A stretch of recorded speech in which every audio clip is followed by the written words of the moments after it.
What you are looking at is the newest Jehovah Witness Bible. They call it the New World Translation of the Holy Scriptures.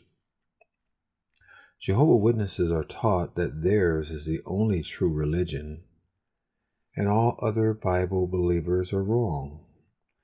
They are taught that the New World Translation is the best translation of the Bible. Is that a true statement?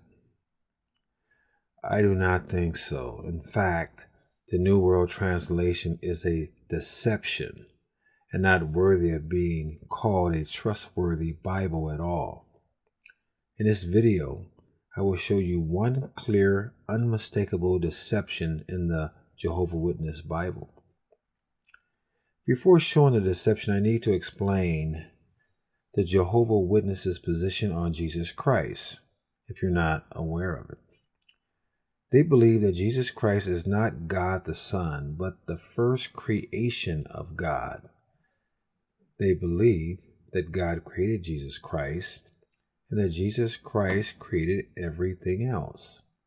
Therefore, they change certain verses of the Bible to fit their theology. This will be one example of how it's done. Now, you are looking at the 1970 edition of the New World Translation. Inside this edition is some very interesting information that we will compare with the newest version that I spoke about. But please note the first two paragraphs of the foreword. It is a very responsible thing to translate the Holy Scriptures from the original languages, Hebrew, Aramaic, and Greek, into modern speech. Translating the Holy Scriptures means a rendering into another language the thoughts and sayings of the heavenly author of this sacred library of 66 books. Jehovah God, which holy men of long ago put down in writing under inspiration for our benefit today. That is a sobering thought. The translators who have a fear and love of the divine author of the Holy Scriptures feel especially a responsibility toward him to transmit his thoughts and declarations as accurately as possible. They also feel a responsibility towards the searching readers of the modern translation who depend upon the inspired word of the Most High God for their everlasting salvation. Well, let's see just how responsible they are. Now notice the bottom page of the second page of the foreword. This is still the 1970 edition. Brackets enclose words inserted to complete the sense in the English. Okay, so what they're saying is, in order for us to understand certain scriptures, they insert words that aren't part of the text in brackets. So let's look at how they inserted the word other in Colossians 1:16 and 17. Because by means of him all other things were created in the heavens and upon the earth, the things visible and the things invisible, no matter whether they are thrones or lordships or governments or authorities. All other things have been created through him and for him. Also, he is before all other things, and by means of him all other things were made to exist. By inserting the bracketed enclosed other, Jehovah Witnesses are not making the text easier to understand. They are completely altering the meaning of the text. Let's read the very same text without the inserted other.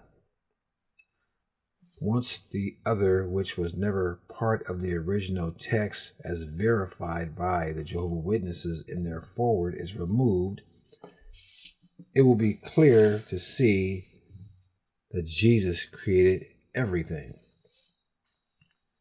Because by means of him, all things were created in the heavens and upon the earth, the things visible and the things invisible, no matter whether they are thrones or lordships or governments or authorities, all things have been created through him and for him.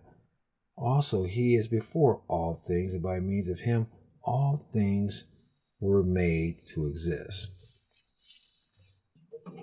If Jesus made all things, then he is not one of the things he made. And that means he's not a thing at all. That means he's Jehovah God. That means he is the creator. But the Jehovah Witnesses cannot have him being the creator. They have to have him being one of the things that is made to fit their theology. So they inserted the word other to make him be a thing. I've spoken to many Jehovah Witnesses who either cannot distinguish the difference due to their cultic indoctrination or just flat out lying and will not tell you that by removing the inserted other, it changes the text. But you can see it clearly for yourself. But let's just go along with their plan or the way they are saying they're making the text easier to understand. Let's look now back at that 2013 newest edition. And let's look at Colossians 1:16 and 17. The brackets are gone, but other is still there. All through the text, the word other is there, and there is nothing identifying it as being inserted. Why is that the case? I've asked a few Jehovah Witnesses, well, wait a minute, in your previous versions of the Bible, you acknowledge the fact that the word other was placed there to make the text more understandable. Now in your brand new Bible, there are no brackets. And the uninformed person may come to the conclusion that other is part of the text. That is, the person that's not a biblical reader, that doesn't see the distortion or the deception. So some people, they just looked at me strange. And some people said, well, it might have been a typo. Some kind of mistake during the printing of this version, and they'll fix it in future versions. Well, the Jehovah Witnesses have a website called jw.org. So I went on the website and I pulled up Colossians 1:16 and 17. And having a website, I'm sure by now, since this version of the text or this version of their Bible came out in 2013, they've already found this error and have been alerted to it. But when you go on their website and you look at it on their own online Bible, there's still no brackets, but the word other is still there. There can be no mistake about it. They want people to believe that other is part of the text. They want this newer generation of Jehovah Witnesses to just accept it as being fact instead of clarifying the text, so to speak. But the informed Christian should know better.